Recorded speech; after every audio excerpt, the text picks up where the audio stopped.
Olá, eu sou o professor Rafael Duarte e vamos para a aula 5 do curso de Gestão Econômica da Produção da Universidade Positivo.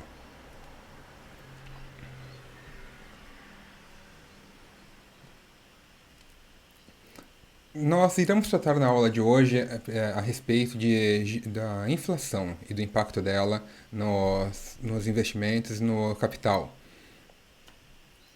Contudo, antes, iremos tratar de um tema que havia sido abordado de forma transversal em algumas aulas anteriores e agora vamos assentá-lo mais adequadamente, que é a diferença entre taxa nominal, taxa efetiva e taxa real. Então, para fazer essa compreensão, vamos utilizar um cenário aqui.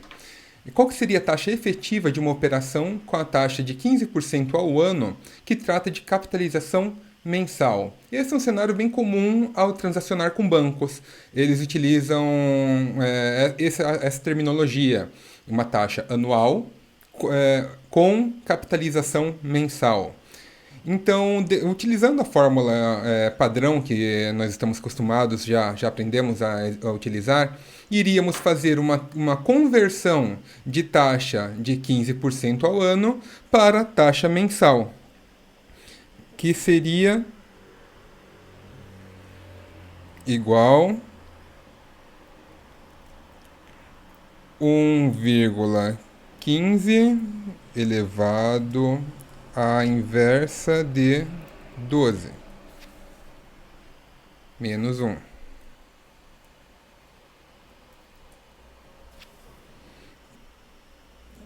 Que equivaleria a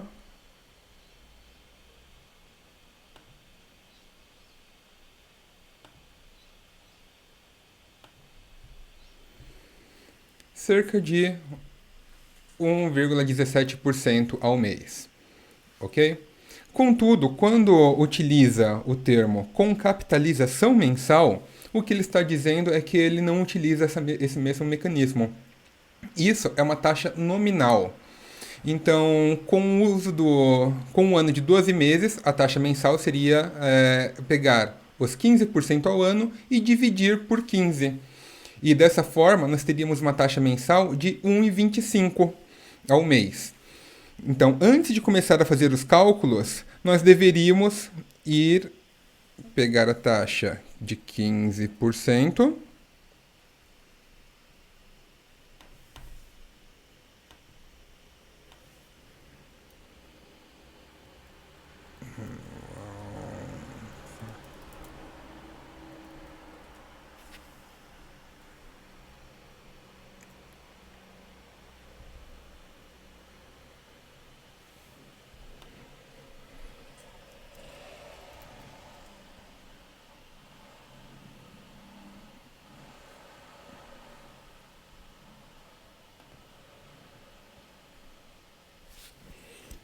Uma taxa de 15%.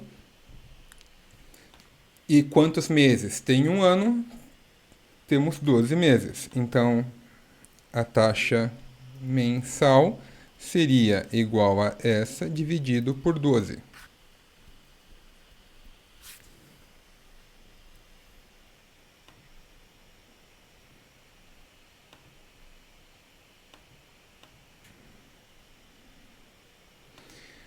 E com isso, eu vou ter uma taxa real anual de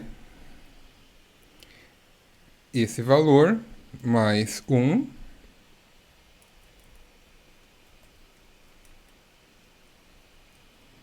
elevado a 12 menos 1.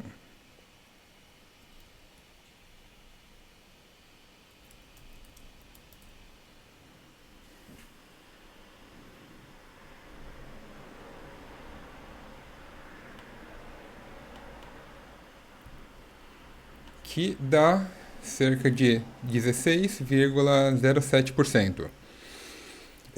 Por que se faz essa conversão? Porque dentro de uma lógica bancária, uma abordagem mais de marketing, inclusive, fica mais interessante você falar que tem uma taxa de 15%, uma capitalização mensal, do que falar que tem uma taxa real de 16%. É um valor numericamente mais elevado. Então,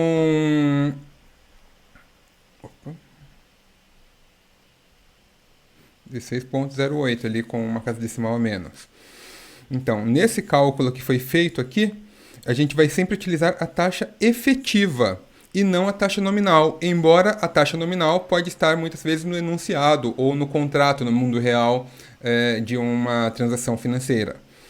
Além disso, temos a taxa real. A taxa real é a taxa efetiva, ou seja, a taxa que utilizamos para fazer os cálculos, mas ela é corrigida também pela taxa inflacionária no período da operação.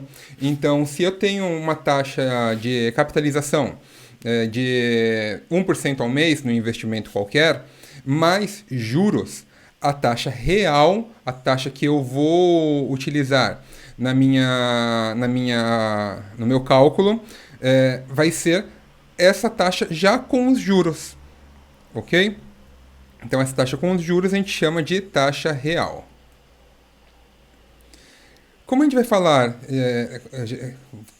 da inflação na aula de hoje, nós temos que entender também alguns conceitos e algumas ferramentas que nós podemos utilizar para fazer o cálculo desse valor. Nós temos alguns tipos de cálculo para a inflação, dependendo de qual que é o mercado que nós estamos trabalhando, qual que é o tipo de indexador, qual que é o combinado entre as partes. Vou tratar aqui rapidamente de dois tipos deles. Um dele é o Índice Geral de Preços, que é o IGP. Ambos eles estão no site portalbrasil.net e esse Índice Geral de Preços, vamos abrir ele aqui.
O Índice Geral de Preços ele é calculado pela Fundação Getúlio Vargas, mensalmente é feita uma atualização, e ele trata de verificar a variação de preços na economia na qual ele utiliza alguns outros índices na sua composição, como o índice de preço do atacado, que trata ali do preço do mercado atacadista, trata do IPC, que é o índice de preço ao consumidor. A gente daqui a pouco vai ver o índice geral de preço do consumidor, que mede a variação de preço que as famílias recebem, das famílias que têm renda entre 1 e 33 salários mínimos. Então, é uma variação bem grande de renda, mas ele elimina dali famílias que têm um salário mínimo elevadíssimo. E também o Índice Nacional de Construção Civil, que mede a variação dos preços na construção civil, já que geralmente esse preço ele é bem reativo a variações da economia. E aqui embaixo nós temos o cálculo desse valor, desse índice. Temos aqui mês a mês qual que foi a variação dentro do próprio mês, e mais alguns indicadores aqui que nos auxiliariam para fazer um cálculo um pouco mais rápido. Por exemplo, do mês de janeiro, teve um aumento de 0,07 na inflação de acordo com o IGP. Então, acumulado dentro desse próprio ano de 2019, é só o próprio mês de janeiro. Então, temos um valor total acumulado desde janeiro do próprio valor. Já para fevereiro, temos ali 1,25% de aumento na inflação. Eu não vou fazer uma soma direta desse valor com esse valor. Eu vou primeiro aplicar essa taxa, ter um novo cálculo que seria 1,07. Depois eu vou aplicar nesse valor que foi obtido mais uma taxa que é multiplicar por 1,0125 e subtrair 1, que vai ter ali o valor de 1,32. Então, a inflação acumulada de janeiro para fevereiro vai para 1,32. Daqui a pouco eu vou demonstrar essa fórmula que eu falei agora com números. A gente vai fazer no Excel. Em seguida, nós temos mais 1,07, 1,09. Então, não posso fazer uma somatória mês a mês, mas sim o produto acumulado das inflações período a período. Com isso, em dezembro, uma inflação acumulada foi de 7,67% no ano de 2019. Ele não foi ainda não demonstrou a inflação do período de 2020, dos meses de 2020. Além disso, eu posso querer fazer uma comparação não até janeiro. Ele também nos traz ali uma ferramenta que indica a inflação acumulada nos últimos 12 meses. Então, nesse caso aqui, é de novembro do ano anterior até 2018, até novembro de 2019. No caso de outubro, nós temos aqui o acumulado de janeiro até outubro e também temos uma variação da inflação de outubro de 2018 até outubro de 2019.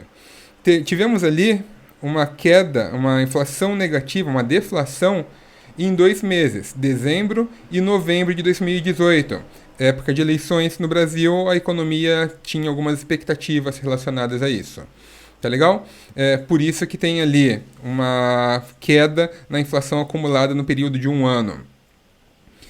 Então, o segundo índice que eu comentei que ia apresentar para vocês... Deixa eu abrir aqui.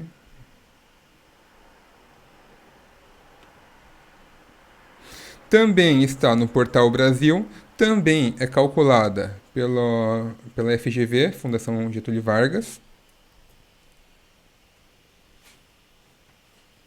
E esse impacta o cotidiano das pessoas físicas, principalmente. Ele é um índice oficial que o governo federal utiliza e ele é calculado baseando-se... Só um instante. Até 2011, ele tinha um peso no seu cálculo. 23% da inflação era calculada relacionada à alimentação e bebidas, 18% transporte, 13% habitação, saúde, cuidados pessoais, despesa, vestuário, comunicação, artigos de residência e educação. A variação desses fatores com esses pesos indicaria qual que era a inflação no período analisado. Como talvez dê para imaginar, isso daqui ele tira uma média da população, mas não necessariamente representa o ganho ou a perda do indivíduo. Por exemplo, alunos de universidade particular muitas vezes recebem o valor que recebem de salário ou de uma bolsa estágio acaba sendo grande parte, se não a sua totalidade, ou até às vezes precisa de uma complementariedade da família, sendo direcionada para o pagamento dessa mensalidade. Então a gente tem uma percepção de que a educação ela impacta mais do que 7,21% na renda desse indivíduo. Contudo, como esse daqui ele é um índice que trata da população e não do indivíduo, o cálculo distribuído foi esse. Então, até 2011, essa era os pesos utilizados nesse cálculo. Aí, a partir de 2012, os pesos foram alterados, mas a lógica do cálculo manteve-se basicamente a mesma. Tivemos ali um aumento no custo do transporte e da habitação e de saúdes e cuidados pessoais. E uma redução forte no peso da educação na vida do indivíduo, pelo cálculo efetuado. E as informações disponíveis no Portal Brasil para o IPCA são iguais às do Índice Geral de Preços, do IGP.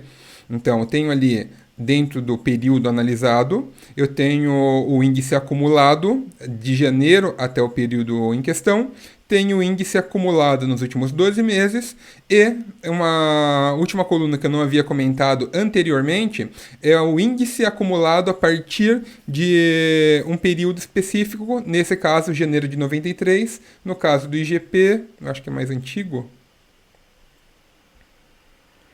Não, também, janeiro de 93.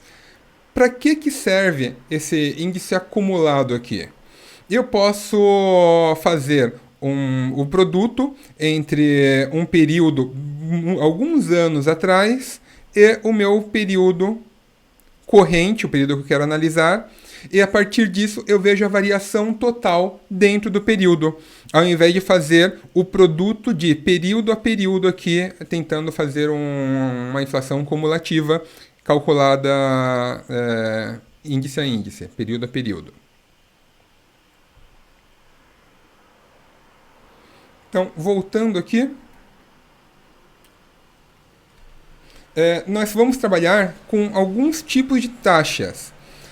Além do que eu havia comentado sobre a taxa real, a taxa efetiva e a taxa nominal, nós vamos trabalhar muitas vezes com contratos onde eu vou ter uma taxa pré-fixada, por exemplo, o contrato de financiamento de um veículo, de uma moto, onde no começo do contrato você já recebe o boleto com todas as prestações já calculadas. Então essa taxa não vai ser alterada durante o contrato. Mas eu posso ter também cenários onde a variação da taxa ocorre durante a efetivação dos pagamentos. Então imagina o pagamento de um imóvel, por exemplo, que, embora você tenha uma taxa anual ali, sei lá, de 9% ao ano, tem também embutido ali um recálculo anual para a inflação. E nesse caso, você vai ter 12%, eu havia falado de 8% ao ano, podia ser 12% ao ano, mais a correção monetária alinhada a um dos índices que eu mostrei ou a um dos diversos outros índices que existem na economia nacional e internacional.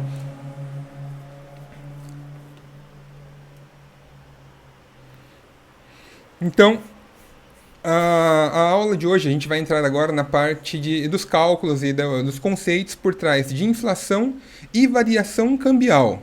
Os dois fenômenos, eles são basicamente o mesmo em termos de cálculo. A forma de fazer o cálculo das duas variações é a mesma. Então, nós vamos tratar aqui da taxa global de juros, o que trata da taxa global de juros. Vamos identificar o que é uma correção cobrada e uma correção capitalizada. Também identificaremos a inflação numa análise de investimentos, como que a gente consegue fazer essa análise. E, finalmente, nós iremos tratar sobre a análise de preço de hoje, a preço corrente ou a preço ajustado. Esses termos vão ser tratados na aula de hoje e vão ser também mais profundamente explorados por vocês, caso haja interesse, no livro que nós temos disponível na biblioteca virtual, o livro Engenharia Econômica.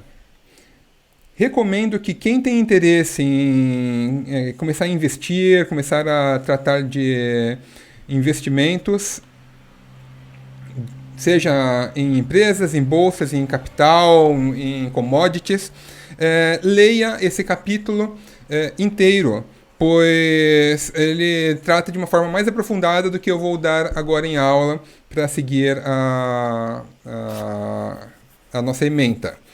Antes disso, eu vou mostrar para vocês como acessar a esse e a outros materiais que tem disponíveis na biblioteca virtual da UP. Então, voltando ali para o navegador.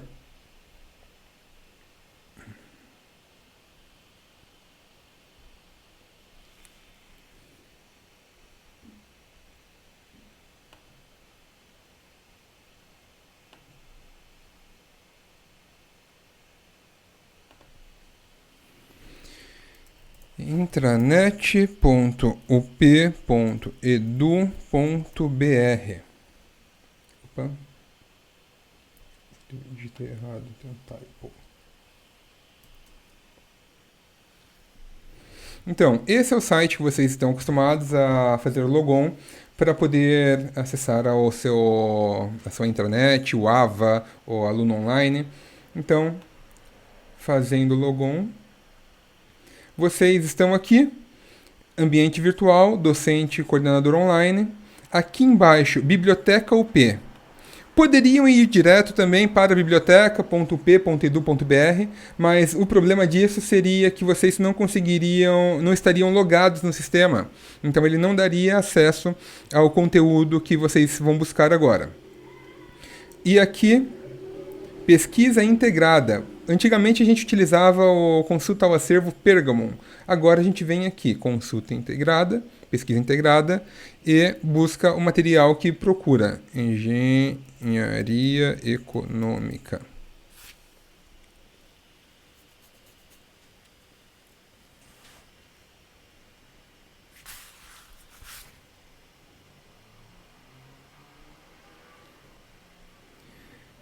E o livro em questão que eu havia comentado é esse daqui, Engenharia Econômica, de Blanc e Tarkan. Não clique no nome do livro, que senão ele vai entrar na ficha catalográfica do livro. Ele vai entrar ali com os dados de quem que é o autor, quem publicou, tudo isso. Vocês podem acessar aqui, acesso a minha biblioteca Positivo, mas antes de entrar na ficha catalográfica, podem acessar diretamente por aqui, acesso a minha biblioteca Positivo. Então, utilizando os dados que eu apresentei anteriormente lá, de login, ele deveria acessar diretamente. Estamos com algum problema que, eventualmente, ele não está fazendo esse acesso. Então, caso para vocês apareça também esse menu de login, que não deveria aparecer, está sendo trabalhado, é necessário que vocês limpem o cache do navegador de vocês, apague todo o histórico. E mesmo isso, às vezes tem dado falha, foi o meu caso. E, se for o caso de vocês também, façam acesso no modo seguro ou num outro navegador, como o Firefox, por exemplo. Com isso, vocês conseguem acessar sem mais problemas. Tá legal? Mas, voltando aqui para o nosso conteúdo. Peraí.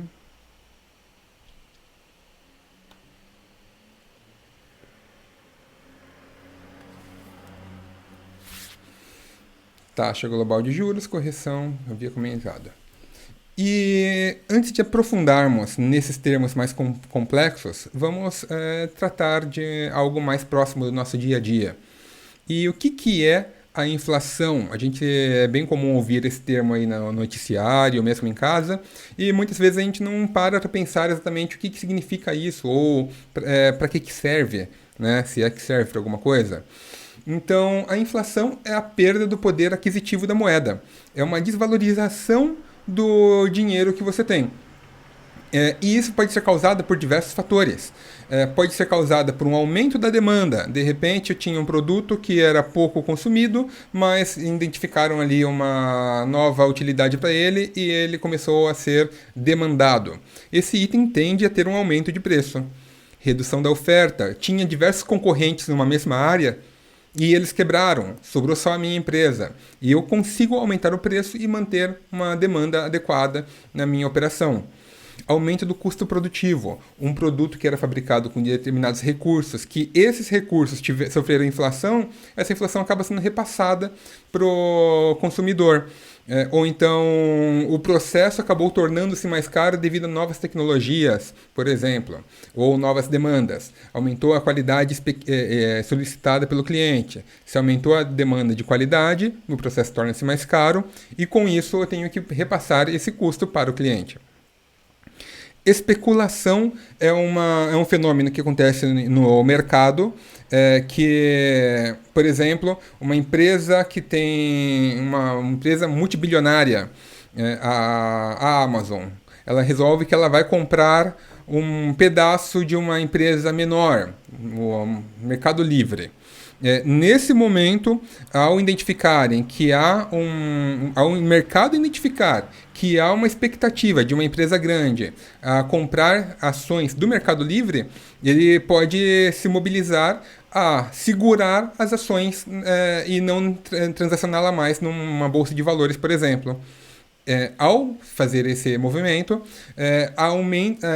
há consecutivamente um aumento da demanda de mais pessoas querendo essa ação e há menos pessoas também oferecendo essa ação. Logo, o preço é elevado para chegar num novo ponto de equilíbrio entre oferta e demanda. Alta disponibilidade de moeda. O governo vai e imprime mais moeda para pagar suas contas. Faz com que, sem que você tenha um aumento de riqueza nacional, você tem uma maior quantidade de moeda. E a moeda ela tem que ser representada pela riqueza que aquele país tem. Então, se você tem a mesma quantidade de riqueza e mais moeda, cada moeda vale menos. Ou perda de confiança da moeda. A perda de confiança da moeda no nível nacional funciona de certa forma similar à especulação. Se a China resolve vender todos os dólares que eles têm dos Estados Unidos, eles conseguem quebrar a economia americana, porque eles têm uma quantidade enorme de moeda estrangeira para fazer lastro. Então, se os Estados Unidos, um dos fatores que o dólar é tão valorizado é porque todo mundo quer ele. Se um ator de grande porte indica que não tem mais interesse em manter essa moeda em seu poder, vai ter também em cascata diversas outras economias e indivíduos tendo a mesma ação de vender o dólar antes que todo mundo venda e ele não valha nada. E isso retroalimenta esse mecanismo, fazendo com que o dólar viria a valer menos, num cenário hipotético desse. Então, a inflação, quando a gente calcula uma taxa de inflação, essa taxa representa a correção monetária, representa o novo valor dos bens e do dinheiro dentro de uma economia em questão. Ou mesmo, eu posso tratar da inflação micro ali, inflação de alguns bens específicos. E tratando-se de análise de investimentos, ela é medida pelos índices de preços que foram apresentados momentos antes. Nós podemos tratar da inflação através da taxa global de juros. E essa taxa ela vai funcionar de forma muito similar ao que a gente já viu em juros simples e juros compostos, principalmente juros compostos, porque tem ali diversos períodos. Na qual esse I' vai ser a nossa taxa global. Taxa global, ela vai ser composta, aplicação corretária, θ. Opa.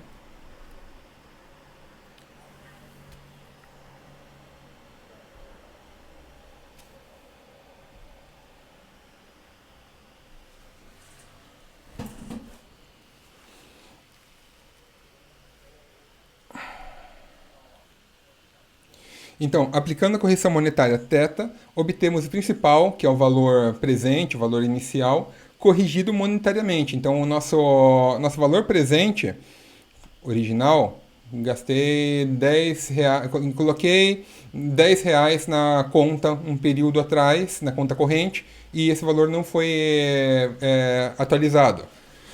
Aí eu posso ter uma desvalorização para um valor corrigido, de forma semelhante, eu tenho um bem e esse bem ele é um commodity, ele não perde valor pelo tempo, ele não sofre influência muito do tempo sobre as suas qualidades. Ele continua tendo as mesmas especificações. Digamos, um terreno da qual eu extraio minérios. Os minérios continuam tendo as mesmas características, não vão estragar, então não tem uma amortização, por exemplo. Nesse caso, daqui a algum tempo eu vou ter uma valorização desse meu bem, desse meu commodity, não porque tem uma taxa do banco que está me valorizando ele, mas sim porque ele vai ter um valor proporcional que vai se manter lá na frente, acompanhando uma taxa de inflação aplicada a este, por exemplo. Então, o meu valor presente, o meu valor principal corrigido, ele vai ser igual ao meu valor principal original, no meu momento zero, vezes 1 mais a taxa de inflação que ocorreu, esse θ. Considerando que o meu valor futuro é igual a 1 mais a valor presente vezes 1 mais i, sendo que o meu i é a minha taxa global, eu tenho que o meu valor futuro é igual ao meu valor corrigido, que foi calculado aqui como sendo 1 mais θ, vezes 1 mais i. Nesse caso não é o i', é a minha taxa real de juros. Por exemplo, eu tenho uma aplicação num CDB qualquer que ele me traz ali um valor de correção pelo IPCA, mais uma correção de 1% ao mês. Seria um senhor investimento. Hoje em dia está difícil conseguir esse tipo de retorno com aplicações de baixo risco. Então, eu vou ter o meu valor presente corrigido multiplicado por 1 mais a minha taxa de correção. Então, lá na frente, o meu valor futuro vai ser igual ao meu valor presente original, vezes 1 mais a minha taxa de juros, vezes a minha taxa de inflação, meu θ, vezes 1 mais a minha taxa de juros. Que, fazendo a distributiva, eu tenho essa função, essa fórmula aqui. Então, esse cara aqui, 1 mais θ mais i mais θi, é igual ao meu i', que a gente havia apontado aqui. Então, quando tiver o i', estamos tratando de uma correção monetária que pode ser uma correção por inflação ou mesmo uma correção por câmbio, variação cambial. Então, ao trabalhar com i', a gente pode trabalhar dessa forma aqui. É mais fácil trabalhar dessa forma aqui do que dessa daqui com mais termos. Porque a gente geralmente vai ter o valor deste e ou deste, então é só substituir, fazer a soma e multiplicar números reais. Esse é um cálculo efetuado período a período. Então, ao contrário do que a gente calculava até então, lá com juros simples ou com juros compostos, na qual o meu i ele é constante, e aqui eu posso até considerar que o i pode continuar constante. Não necessariamente, mas ele pode continuar constante. Mas o meu θ não é. E como que a gente faz um cálculo como este? Se o meu θ não é constante, eu vou trabalhar ali durante alguns meses. Vamos fazer nesse exemplo aqui. Um aluno de um departamento de engenharia deseja doar um fundo para concessão de bolsas de estudos ao departamento. Isso é bem comum nos Estados Unidos. Os alunos, após se formarem, progredirem na carreira, serem bem-sucedidos, costumam doar uma quantia relativamente alta para a faculdade, pelo menos os mais bem-sucedidos da turma. Então, criou ali 3 cenários e deixou para a opção da universidade escolher como que eles querem a doação. No primeiro caso, ele paga R$60 mil no ato. No segundo caso, ele paga R$15 mil por ano durante 8 anos, com início daqui a 1 ano. E no terceiro caso, R$ 50.000 em 3 anos e 80 daqui a 5. Nesse cenário, nós temos podemos tomar de volta alguns temas que a gente já tratou em sala anteriormente. Por exemplo, no cenário 1,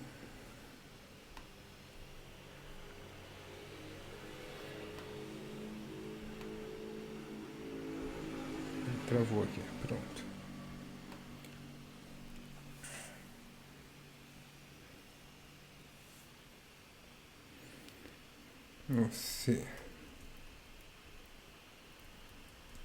Cenário 1, nós vamos ter aqui no momento inicial, período 0, uma doação de R$ 60.000. Opa, não é por cento não.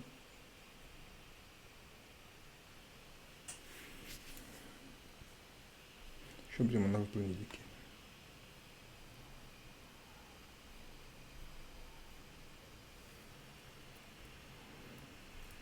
Cenário 1.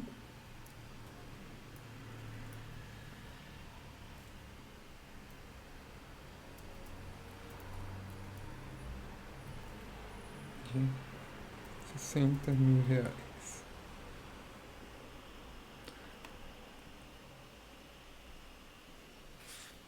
No cenário 2,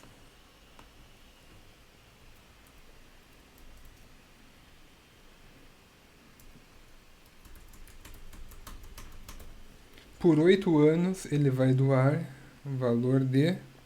Opa, faltou o 0 aqui.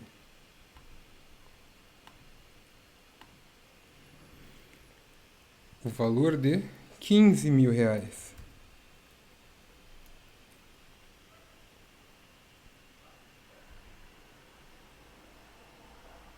E finalmente no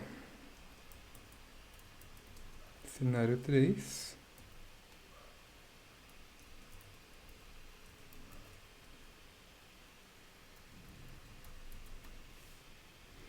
ele vai doar no terceiro ano 50.000.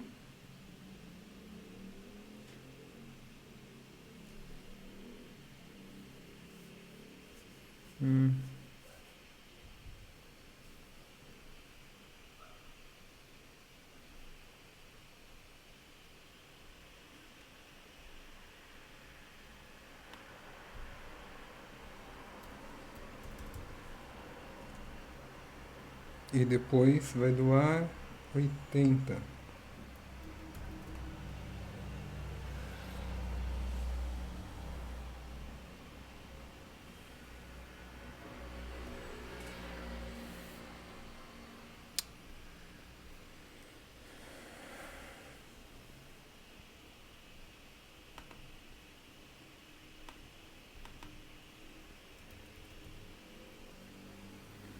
Beleza? Mas, como já comentamos em aulas passadas, não posso comparar dinheiros em épocas diferentes simplesmente somando tudo. Senão, era a mesma coisa dizer que R$ 1.000 hoje, receber R$ 1.000 hoje, receber R$ 1.000 daqui a 2 anos, tá igual. A gente já percebeu que não. Nesse caso aqui, R$ 60.000 recebidos hoje, vale quanto hoje? R$ 60.000. Isso daqui é o mais fácil. Certo? Vamos colocar em forma de dinheiro.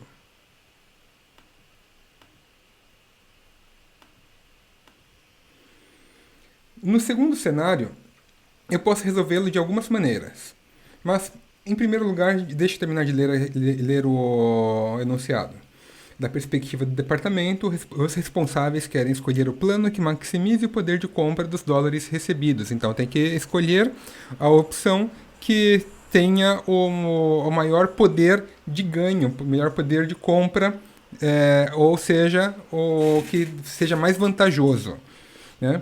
O chefe do departamento pediu ao professor da engenharia uma avaliação dos planos considerando a inflação nos cálculos.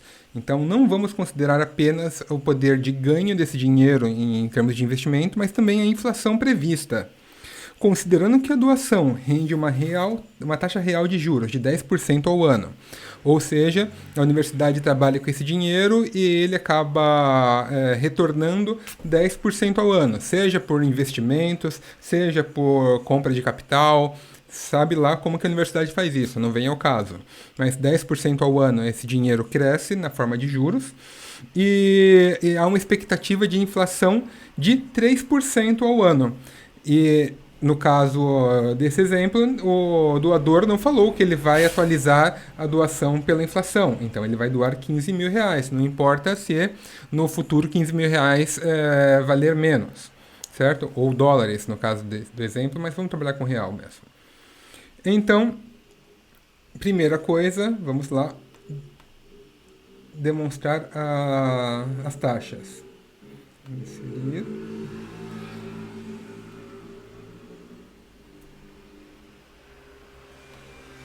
Eu tenho uma taxa ali, um juros, uma taxa de retorno de 10% e uma expectativa de inflação de 3%.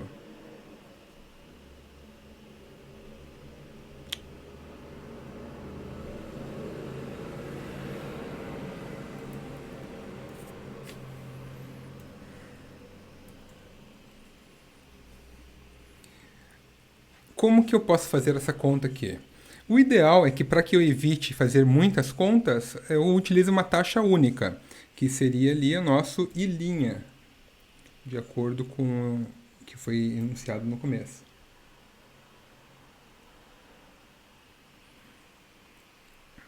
I',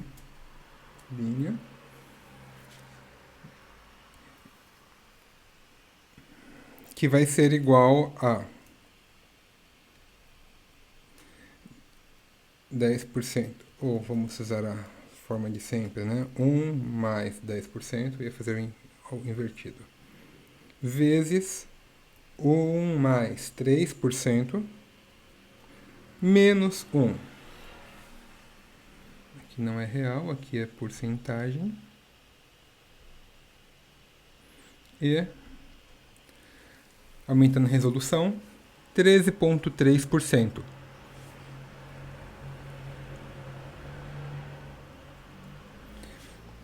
Continuando, 60 mil reais. Hoje, há uma taxa, qualquer que seja a taxa, vai valer hoje 60 mil reais. Contudo, 15 mil reais daqui a um ano, trazendo para o dia de hoje, vale quanto? Então, eu posso fazer utilizando a fórmula, que é o valor futuro dividido por 1 mais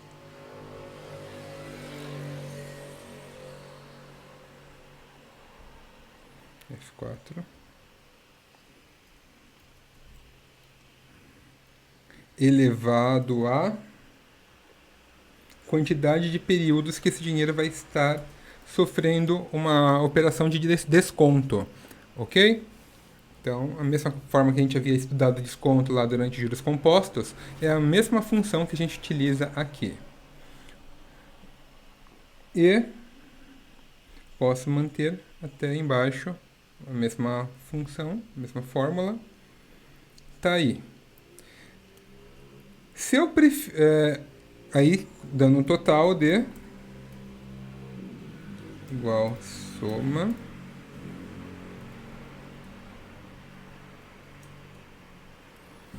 R$71.248. Já é mais vantajoso do que 60 mil hoje. Então, receber esse dinheiro todo que a faculdade pode receber no correr desse prazo equivale a receber hoje 71 mil reais. E destacando um pouco, né? Receber 15 mil reais hoje para a empresa vale o equivalente a receber 13 mil reais, ou melhor, receber 13.200 reais hoje para a empresa equivale a receber 15 mil reais daqui a um ano. E receber 5.500 reais daqui a 8 anos equivale a receber os mesmos 15 mil reais hoje.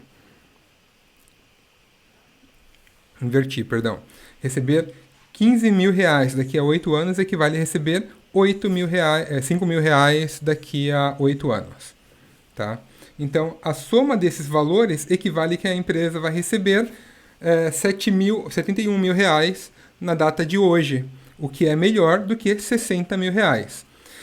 Apenas, vamos colocar aqui então por fórmula. Função valor presente.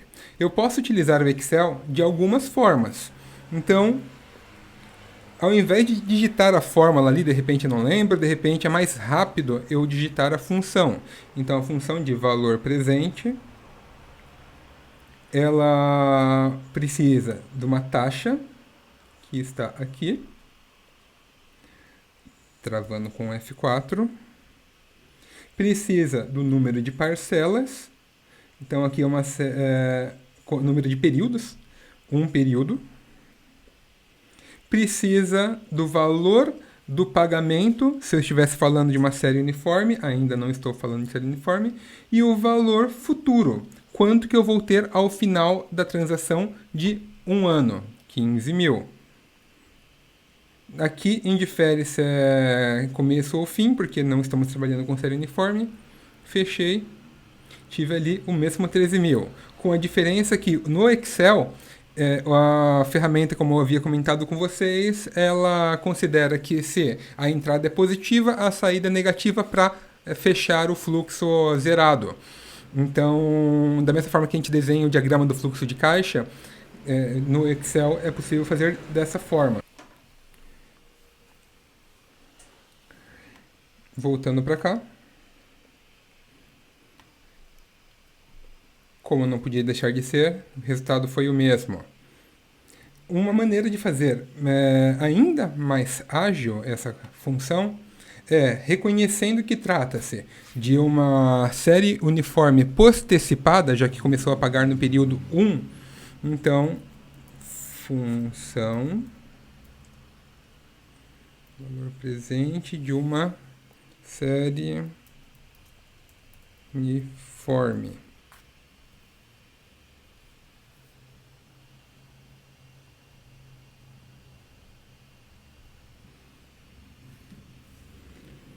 Na qual a função é igual valor presente,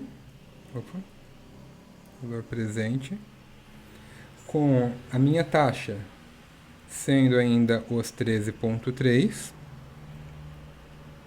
Número de períodos, são 8 períodos no total. O valor de cada pagamento, 15 mil reais. Valor futuro, não me interessa, não vou ter, não vou acumular lá na frente. E como é final de período, é série postecipada, não começo já pagando, eu pago após um mês, é zero. Como é zero, eu posso deixar em branco mesmo.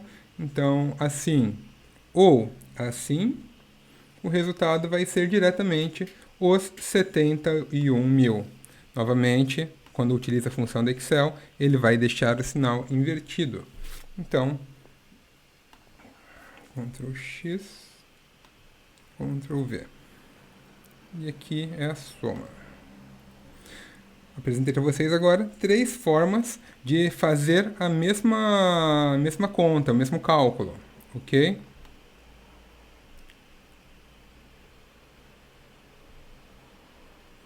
E agora o cenário 3.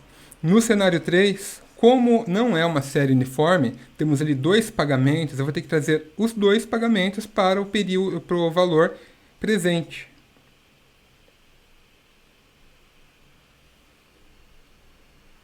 Então,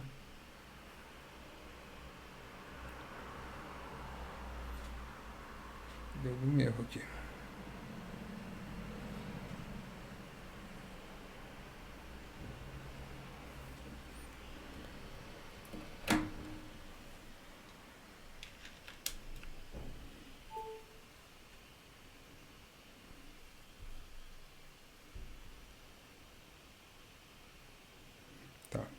Então, trago esses o valor presente para, melhor, trago os 2 pagamentos para valor presente.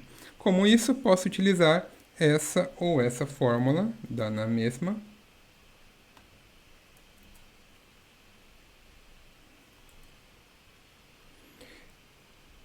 Então, aqui eu tenho utilizando a fórmula e aqui eu tenho utilizando a função do Excel. Igual soma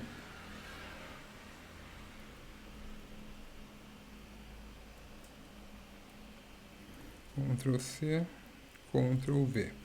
Poderia ainda utilizar uma outra função que a gente vai ver mais para frente, valor presente líquido, na qual eu apresento a minha taxa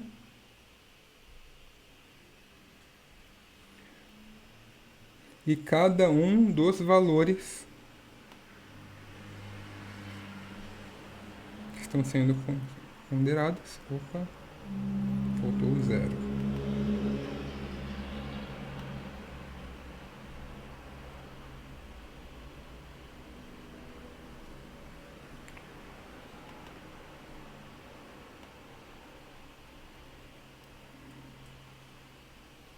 Não.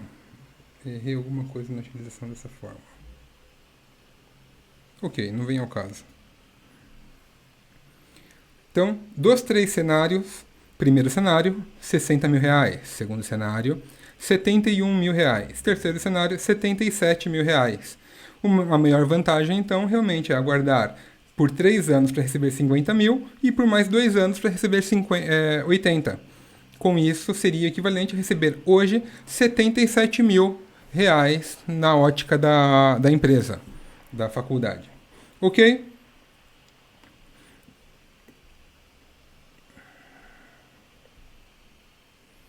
Um outro exercício que a gente vai fazer agora é utilizando a variação de câmbio, variação cambial. Uma empresa faz um empréstimo equivalente a 2 milhões de unidades monetárias em um banco alemão nas seguintes condições: juros de 2,4% ao trimestre, pagamento em 5 prestações anuais pelo saque em euros e com as seguintes taxas de variação de câmbio: 36%, 35%, 38%, 40% e 39%. Então,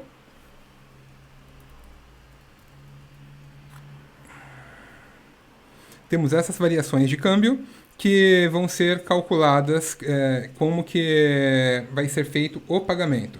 Em primeiro lugar, como eles utilizaram o saque, vamos retomar o saque. Saque a gente aprendeu na última aula, como fazer o cálculo.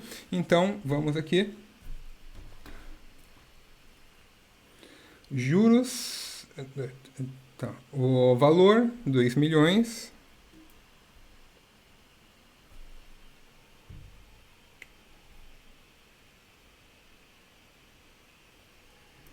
Empréstimo.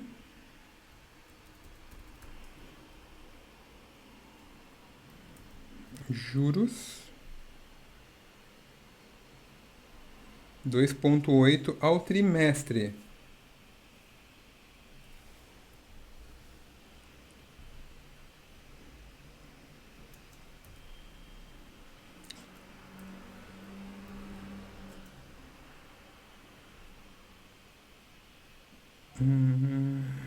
É o saque e são 5 pagamentos.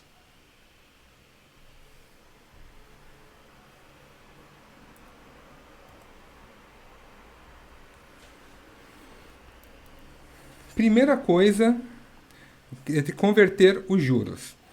Então, como esses juros aqui é um juros efetivo, a gente tem que fazer a conversão dele, não é a multiplicação nem a divisão, diferente daquele caso do começo da aula agora. Então, juros anual, já que no exemplo aqui os pagamentos são feitos anualmente, é igual a 1 mais a minha taxa elevado a quantos trimestres tem no ano? 4. Menos 1. Aqui eu vou converter para porcentagem.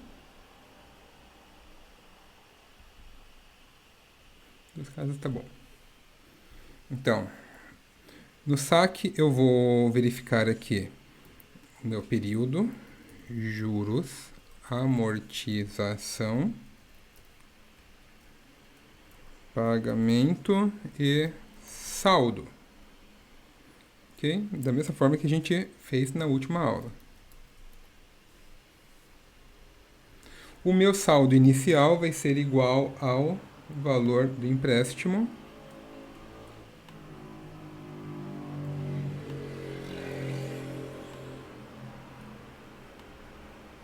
eu vou converter tudo aqui embaixo também para dinheiro.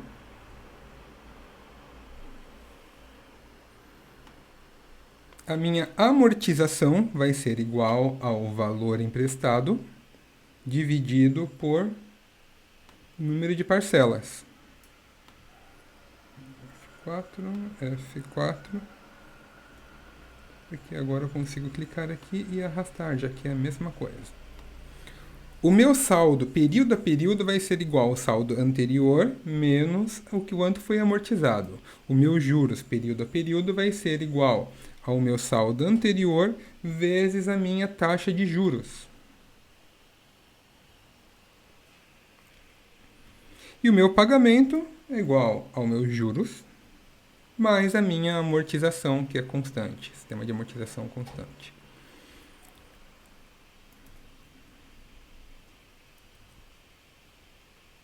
Opa.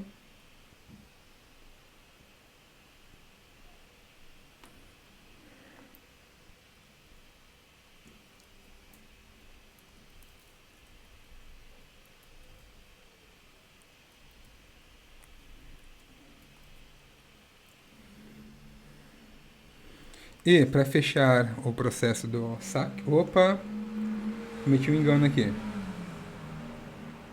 Os juros é anual.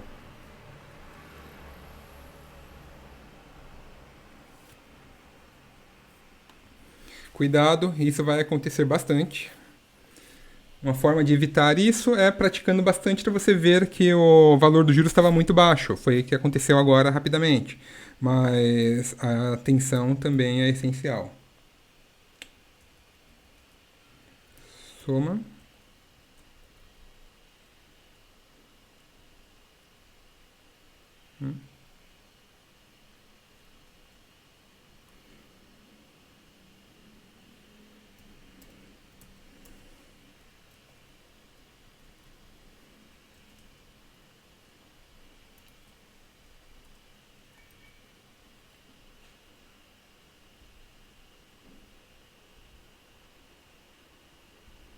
E tá aí.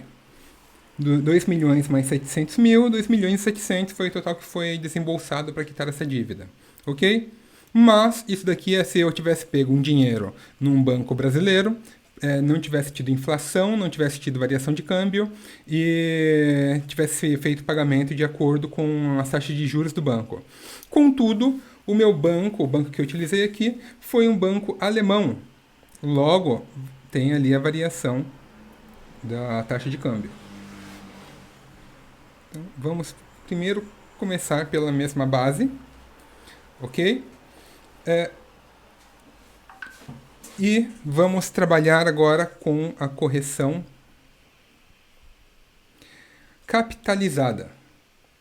Nesse cálculo aqui, eu tenho qual que seria o meu pagamento em cada cenário. Eu vou jogar o pagamento para a direita. Vamos jogar o saldo para a esquerda, que aí já movimenta. Ctrl X.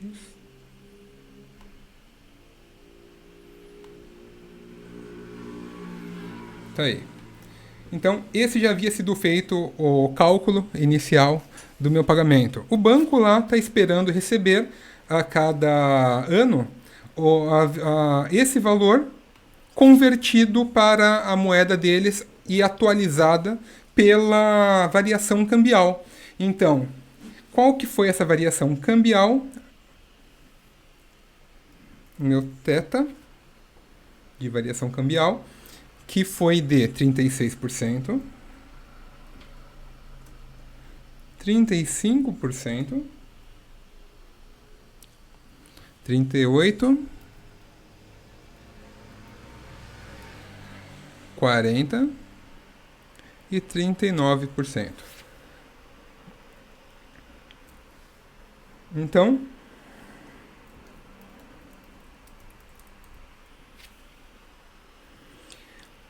vai ser igual a O meu pagamento atualizado vai ser igual ao meu pagamento original, que seria no primeiro ano, vezes 1 mais 36%. Esse é o valor. Quanto que será o meu pagamento do segundo ano? Vai ser igual ao pagamento que seria do segundo ano, vezes 1 mais 35%, vezes 1 mais 36%. Por quê? Porque esse 586 mil reais, ele encareceu em 35% no segundo ano, do primeiro para o segundo. Mas do meu início até o meu primeiro, já teve 36%. Então teve juros sobre juros. Ok? Eu poderia fazer a mesma coisa até aqui embaixo, mas aí ia ficar igual a esse vezes 1 mais esse vezes 1 mais esse vezes 1 mais esse, e já cansei, já não quero mais. Imagina isso numa coluna ali de 20 anos, ou com pagamentos mensais de 3 anos, já fica bastante coisa. Então, utilizando alguma lógica aqui, eu vou ter o quê? No primeiro ano, eu vou ter o próprio 36%, certo? Que vai ser, no caso, igual a 1 mais esse menos 1. 36%. No meu segundo ano, eu vou ter 1 mais este daqui, vezes 1 mais este daqui. Ou eu pego esse aqui em cima já. E dessa forma, eu consigo fazer um produto acumulado.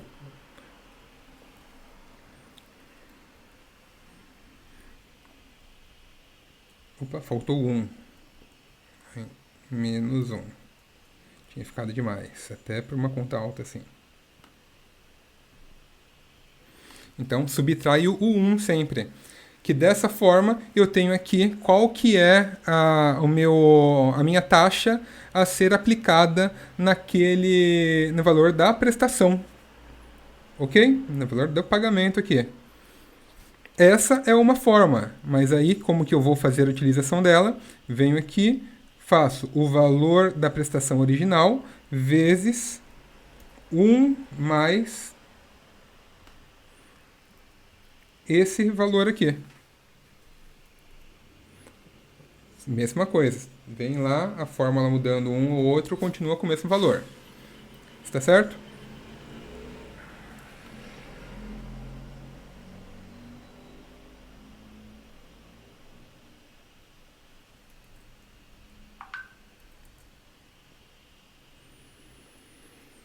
Com isso, eu tenho ali o meu novo igual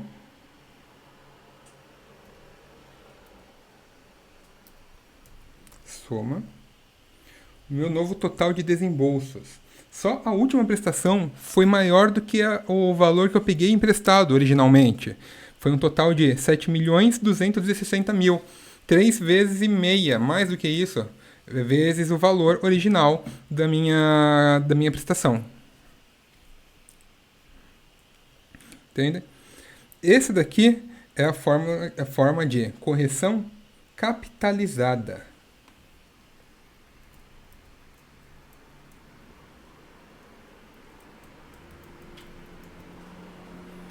Nesse tipo de cálculo, o valor que está sendo atualizado é o valor do meu pagamento. Significa que esse valor de 446 mil reais, que era composto de 400 mil de amortização e mais 46 de juros, ele, desde o primeiro ano, sofreu o impacto integral desse 393%. E isso acaba deixando a conta um tanto elevado. Uma coisa que dá para ser feito para poder diminuir um pouco esse valor final aqui vamos fazer a correção cobrada, na qual a cada período eu vou fazer o desconto relativo ao além dos meus juros que eu já iria pagar e da atualização da prestação vigente que eu também já ia pagar, eu vou pagar também os juros do saldo devedor. Então vamos lá. Voltei aqui com o meu saque. Eu vou manter essa mesma parte aqui.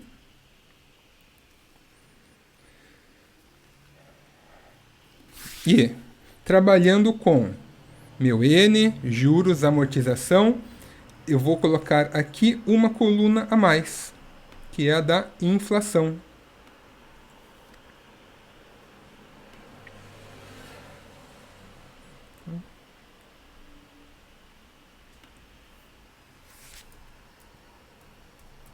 Eu não vou trabalhar com a taxa da inflação, mas sim com um aumento devido à inflação. A taxa da inflação é lá o 11,68. Ou inflação, na verdade, a correção cambial. Então, a minha correção vai ser aplicada em cima dos 2 milhões que eu devo integralmente do período 0 até o período 1. Então, é igual a período anterior vezes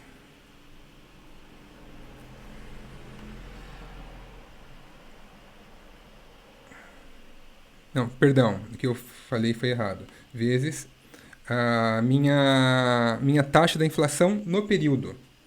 Então, esses 2 milhões, após um ano, ele vale 720 mil a mais. Esses 720 mil reais a mais já vai ser quitado nesse momento. Isso vai encarecer o valor da minha parcela, mas vai diminuir o valor total que eu vou pagar nessa transação. Então, variando aqui. Só confirmar que eu travei no lugar certo. Travei. Como esse valor já havia sido atualizado totalmente pelo 36% e já quitado essa diferença, eu não vou aplicar agora o θ acumulado. Eu vou aplicar só o θ do período. Então, esse período teve um aumento de 35%. Vamos pagar esse 35%. Aqui, mesma coisa no período seguinte. Vou aplicar ali a cada um desses períodos e atualizar a fórmula também. Então, o valor total de desembolsos para que eu faça a quitação dessa dívida, nesse caso, com esses 5 anos, tendo todo o câmbio atuando contra mim, foi de 4.912.000 contra 7.260.000 contra 2.700.000, que seria, se não fosse, o câmbio não estivesse influenciando, que para pagar apenas 2 milhões que eu havia pego originalmente. Em algumas poucas épocas, quando o real ele está tendo um saldo positivo na balança cambial, ou seja, o real ele está tendo uma valorização em comparação às demais, nesses casos vale a pena esse tipo de transação, porque aí eu vou estar comprando o item por X dólares e na hora de pagar eu vou pagar os mesmos X dólares, mas esses X dólares vão valer menos reais do que no valor da aquisição. Ok? Então, por esse tipo de cenário, que é importante as empresas terem uma boa análise de cenários econômicos que acontecem onde elas estão transacionando. Esse tipo de análise pode, por exemplo, indicar para a empresa se vale a pena que ela produza na Índia ou no Brasil, ou que ela construa uma nova fábrica na Espanha ou no México. Devido a uma análise de projeções futuras de câmbio, por exemplo. Então, tem empresas que tem todo um departamento de análises econômicas para poder fazer projeções futuras. Então, eu deixo para vocês também um pequeno vídeo, o link ele já está lá no AVA, vocês podem observar lá. É um vídeo com dois profissionais da área de mercado e que eles trabalham ali falando sobre o efeito da variação cambial na economia. É um vídeo curtinho de 4 minutos, vale a pena acompanhar. E também recomendo para vocês acompanharem um podcast. O Jovem Nerd é um podcast que tem vários temas. E um deles é o Nerdcast, que é um programa mensal que eles tratam sobre investimento. Então, para quem está pensando em começar a investir, começando a querer separar parte do dinheiro aí para que compre ações, investir em tesouro, de diversas formas, aqui tem um programa de 50 minutos, não é muito curto, mas é um programa de áudio só, então você pode colocar quando for fazer alguma outra atividade e ficar ouvindo, traz bastante essa análise no cenário individual, acaba sendo bem interessante aí para quem tem isso como foco. Além disso, eu deixei para vocês no próprio AVA, na intranet, uma atividade com 5 questões de múltipla escolha que vocês têm que resolver lá. Vale 1 ponto da média. Está bem? Essas questões foram retiradas do livro Engenharia Econômica, do Blank e Tarquin. Esse livro ele está disponível na biblioteca virtual, como comentei anteriormente. Então, recomendo que vocês acessem. O capítulo 14 aprofunda bem mais do que a gente viu aqui agora nesses exemplos, mas isso é para quem tem algum interesse extra, tá legal? Dentro do que a gente tem que ver na disciplina, o que foi passado aqui em aula é o que vai ser cobrado de vocês no dado momento. Eu espero que tenha ficado claro o tema. Eu vou estar disponível para tirar dúvidas por e-mail, pelo próprio AVA, caso vocês que resolvam mandar por ali. E nos aguardamos aí para próximo encontro. Não sei se vai ser já pessoal ou se continua sendo online, mas por enquanto vamos seguindo as instruções da instituição. Está legal? Até a próxima. Abraço.